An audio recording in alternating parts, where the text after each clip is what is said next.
Boa noite, 26 de maio, quinta-feira de Corpus Christi. No Unesp Notícias de hoje, a gente conversa com o diretor executivo do Procon sobre os avanços e os desafios na defesa dos direitos do consumidor.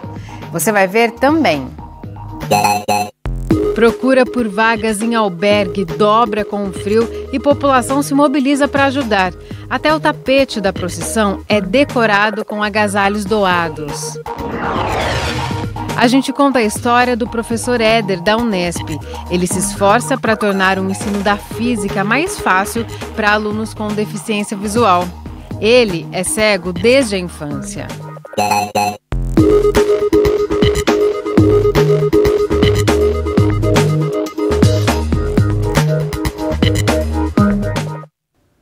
Foi publicada hoje no Diário Oficial a homologação da licitação que contrata uma empresa privada para receber o lixo de Bauru.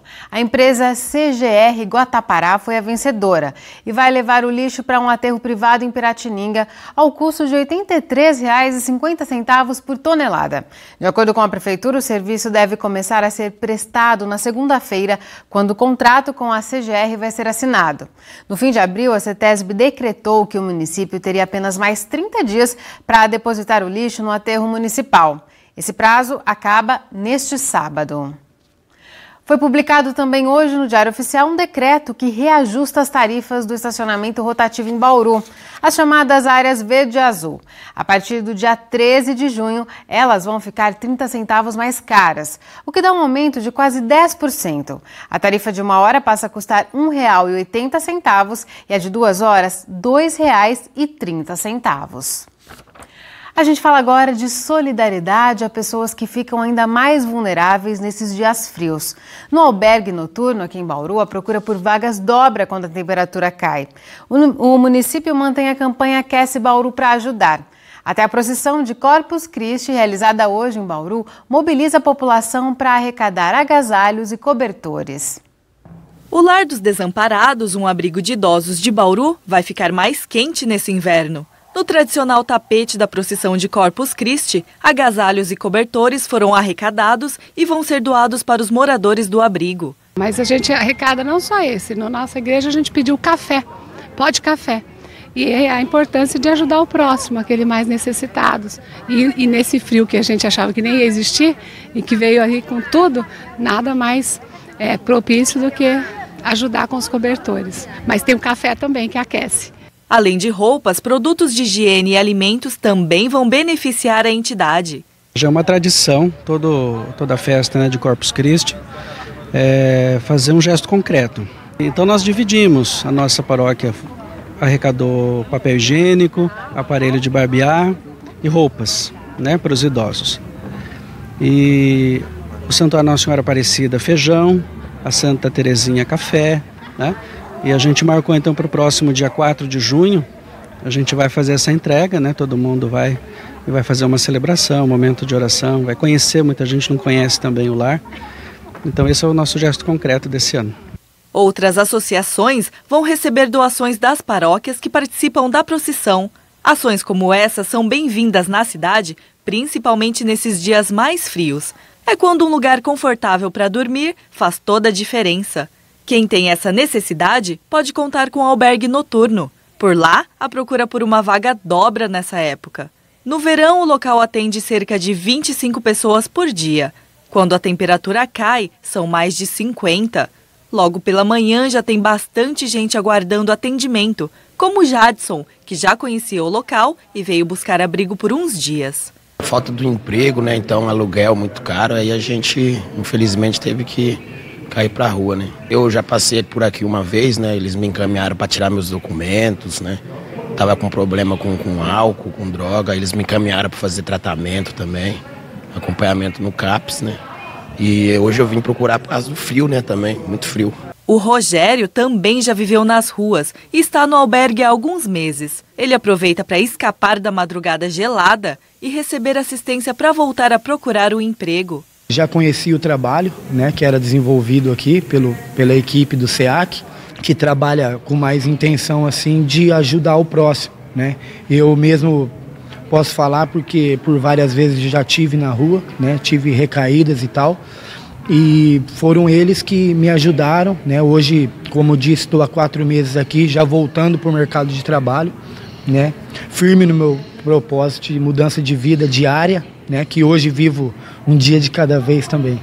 O albergue disponibiliza 66 leitos e alguns colchões para situações emergenciais. Para poder atender todo mundo, a entidade recebe doações durante o ano inteiro. O atendimento aqui ele é demanda espontânea, né, ou com encaminhamento dos serviços da rede socioassistencial. Então, a pessoa chegando aqui, ela vai ser acolhida, vai usar do serviço de pernoite e no dia seguinte, aqueles que tiverem interesse passam pelo atendimento social, onde a gente levanta algumas demandas e faz alguns encaminhamentos. Muitos deles chegam sem agasalho, sem chinelo, sem sapato, né?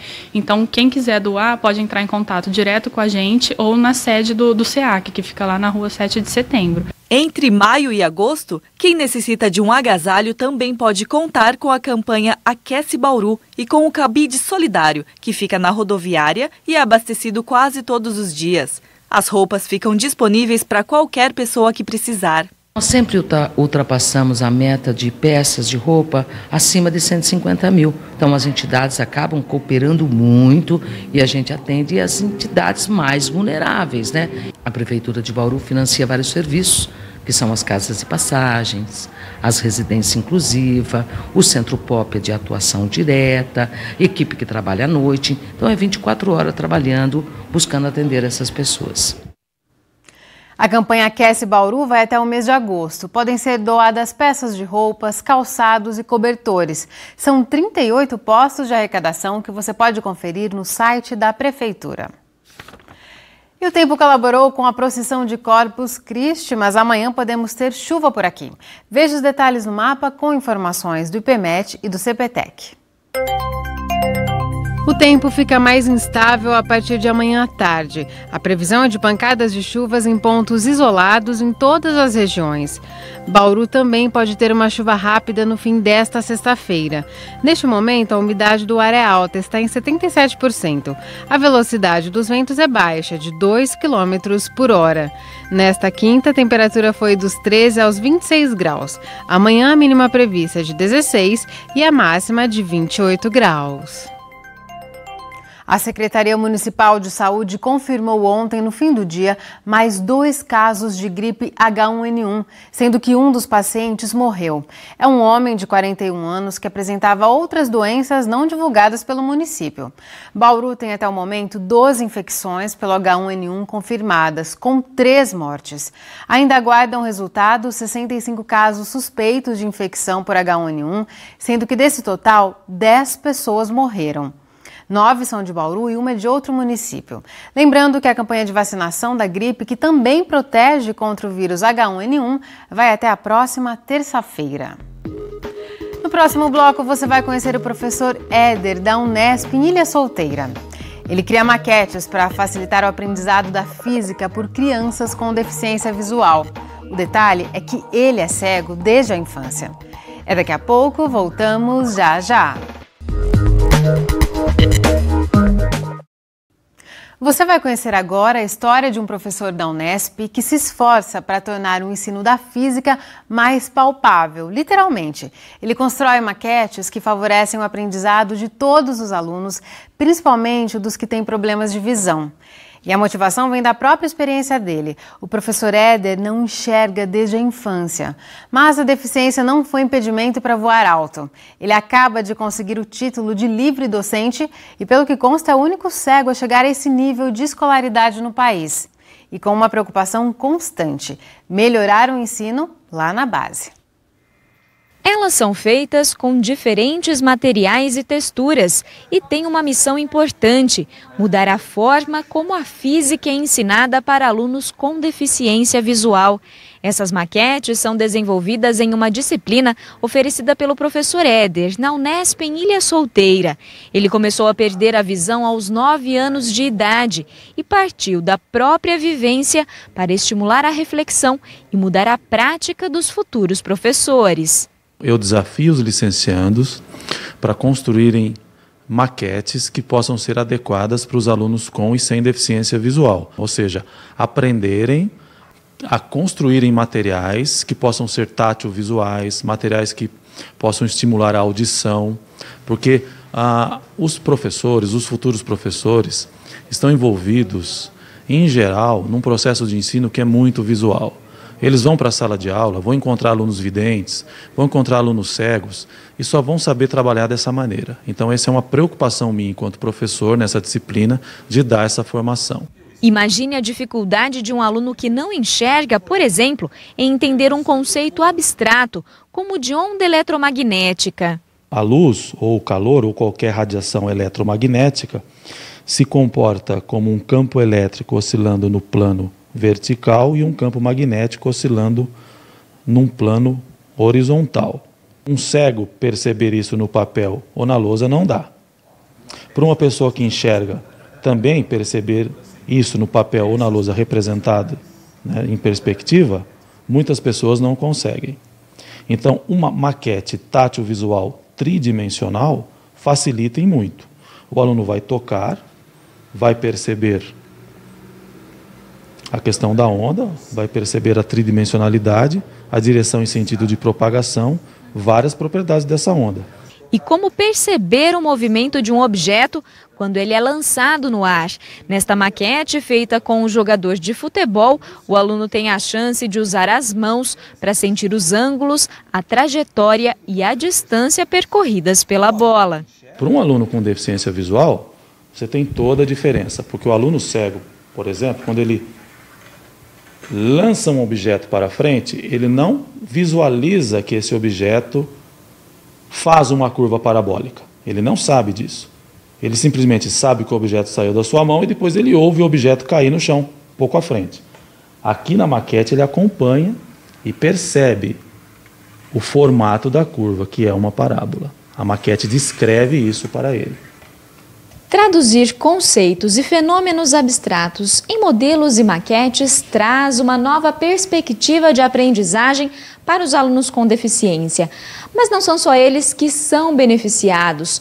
Todos os que participam de uma aula em que esses recursos sejam utilizados ganham ao ter diferentes sentidos estimulados. É uma prioridade, uma hegemonia da visão. É preciso romper isso. Na física, na ciência, na vida em geral, existem coisas que são aprendidas e que dependem da visão, mas também tem coisas que dependem do tato. Os alunos precisam saber disso. Existem coisas que nós aprendemos pela audição, pelo paladar e pelo olfato. Então nós refletimos sobre isso, nós trabalhamos isso na construção de maquetes e eu pretendo que os alunos aprendam isso e que apliquem isso quando forem professores. Renata cursa o 3º ano de Física e já fez a disciplina do professor Éder. Uma das coisas que chamou a atenção da aluna foi a simplicidade dos materiais utilizados. Não precisa ser nada caro, nada que precise de muito dinheiro. Qualquer tipo de material reciclável, coisas que você tem em casa, você pode utilizar para fazer esses moldes, maquetes e modelos para ajudar esses alunos com deficiência. Renata também considera o processo de produção das maquetes durante as aulas uma oportunidade para romper barreiras e promover a inclusão. Eu acho que o importante é você conscientizar também os alunos que possuem um colega próximo da deficiência dele e que não é porque ele tem essa deficiência visual que ele precisa ser excluído. Então, acho que atividades que incluam os alunos na montagem dessas maquetes ajuda também numa questão social. Já o William está prestes a entrar no mercado de trabalho. Está no último ano do curso. Depois de passar pela disciplina, ele se sente preparado para reconhecer as limitações dos alunos e auxiliá-los no processo de aprendizagem. A gente tem meio que uma base, né, para a gente entender como que é conviver com uma pessoa com deficiência, certo? E com isso a gente buscar recursos para saber aplicar com elas, né? Porque a gente tem que conhecer primeiro a sua deficiência, né, para a gente conseguir trabalhar em harmonia, né? Por isso ele não vê a hora de colocar em prática tudo o que aprendeu por aqui. Tenho já uma bagagem, né, para seguir, então quando tiver um aluno especial eu vou estar com muito orgulho para fazer parte do ensino dele. Depois do intervalo, a gente fala dos 40 anos do PROCON. Recebemos o diretor da fundação que analisa o que ainda precisa melhorar no atendimento ao consumidor. Voltamos num instante só.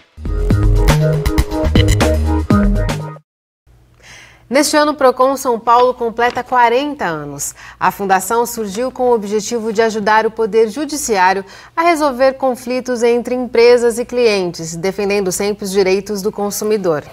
Para falar sobre as conquistas nesses 40 anos e os desafios para os próximos, o Unesp Notícias recebe o diretor executivo do PROCON, Carlos Alberto Strassini. Carlos Alberto, muito obrigada por sua presença aqui no Unesp Notícias. Eu que agradeço. Boa noite. Boa noite. Nesses 40 anos, é possível afirmar que essa relação entre empresas e os consumidores, ela evoluiu? Houve uma mudança de postura? Olha, a história de 40 anos da Fundação PROCON é uma história muito bonita. Ela surgiu lá 40 anos atrás, né, no dia 6 de maio, por um grupo que tinha, enfim, essa vocação, né, na defesa do consumidor.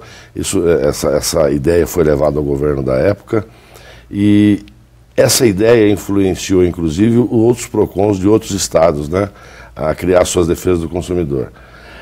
Começa com uma história lá atrás, onde a grande preocupação era relacionada a produtos, né? Um arroz, um feijão que tinha lá a sua sujeira e tal. Chega nos anos 90 com a preocupação dos contratos, né? Contratos bancários, contratos imobiliários, aqueles contratos chamados leoninos na época. E hoje a grande preocupação, evidentemente, além dos produtos, é a questão dos serviços, né? A prestação de serviços hoje, telefonia móvel, telefonia fixa, instituições financeiras, para aparelhos celulares, essa se torna uma grande preocupação da Fundação, do PROCON, na defesa do direito do consumidor.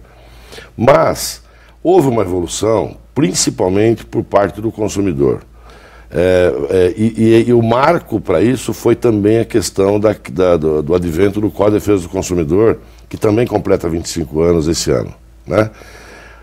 O código esse que teve como relator o nosso governador do estado, que era deputado federal na época do Geraldo Alckmin. E com a entrada do Código de Defesa do Consumidor, evidentemente que uma lei ela é específica na relação consumerista, então isso trouxe ao consumidor mais consciência dos seus direitos. Ele passou a conhecer mais os seus direitos. Infelizmente, apesar dos avanços em relação aos fornecedores, não podemos dizer que não teve uma evolução por parte dos fornecedores.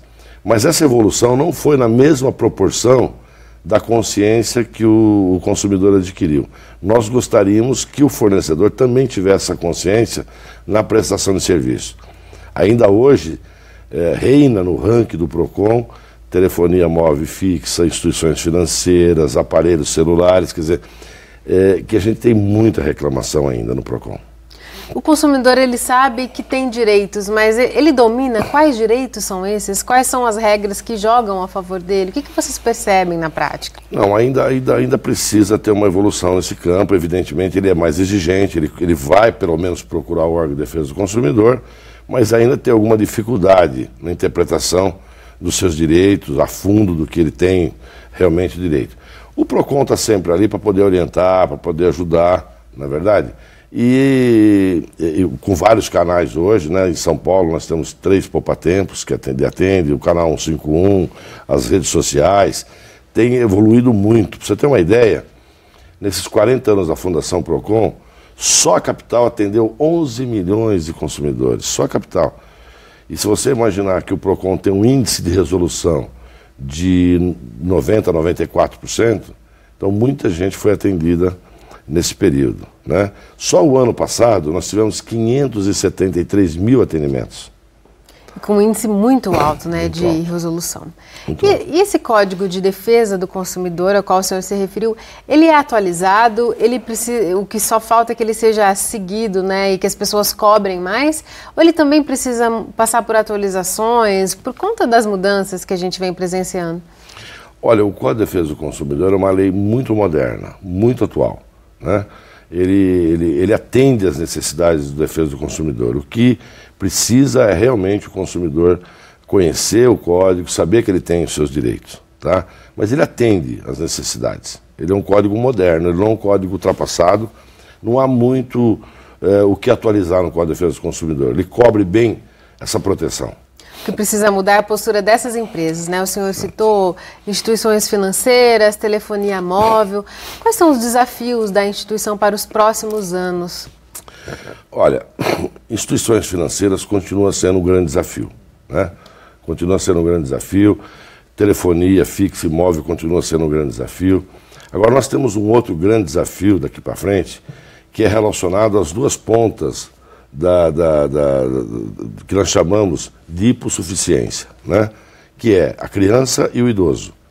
Então hoje a gente está muito atento a essa propaganda comercial muito intensa em cima das crianças, que não tem o poder, evidentemente, de mensurar essa propaganda, né? E também temos a grande preocupação com os idosos, principalmente nesse momento que nós vivemos, onde passa a ser um grande alvo para as instituições financeiras, porque são aposentados. Então é aquela facilidade de oferecer o crédito consignado, e hoje nós deparamos com famílias que estão comprometendo suas rendas em 70%, 80%. Porque o aposentado, ele não está preocupado só com ele. Quando ele percebe que um neto, um filho está desempregado, ele vai lá e aceita o empréstimo consignado e acaba se comprometendo muito na sua renda. Então nós temos uma grande preocupação com os idosos, associações de aposentados captando esses idosos para pagar mensalidade como se fosse associado. Nossa, muito sério. Com promessas de aposentadoria, de rever a aposentadoria. Então nós estamos muito atentos a essas duas pontas hoje, além, evidentemente, da prestação de serviço. Uma mudança das últimas décadas, o PROCON vem acompanhando essa relação de compra pela internet. Nesse setor também há muito que se aprimorar, ou ele não tem gerado tantos problemas? Olha, é um mecanismo que a gente tem que elogiar, evidentemente, vem ao encontro das necessidades do consumidor, mas em alguns segmentos ele tem que ser muito melhorado ainda. O consumidor, ele não se sente seguro como deveria em algumas situações. Tem situações, tem segmentos que ele faz a sua compra, recebe, corre tudo bem, né? E facilita a vida do consumidor. Mas tem alguns segmentos que ainda tem muito problema. Recentemente nós vimos aí compras pela internet que acabava recebendo lá um tijolo, enfim. Nós achamos que é uma ferramenta importante para o consumidor, mas ela tem que oferecer maior segurança para o consumidor. Eu acho que uma segurança melhor seria aí, completava esse ciclo de benefícios. Tá certo, Carlos Alberto. Muito obrigada por sua participação aqui no Nesp Notícias. Imagina, eu que agradeço. A Fundação PROCON está sempre à disposição. Nós estamos aí trazendo o PROCON para a região para aproximar mais da população. Muito obrigado. Imagina. O Nesp Notícias de hoje fica por aqui. A gente volta a se encontrar amanhã, às 7 da noite, ao vivo. Tchau!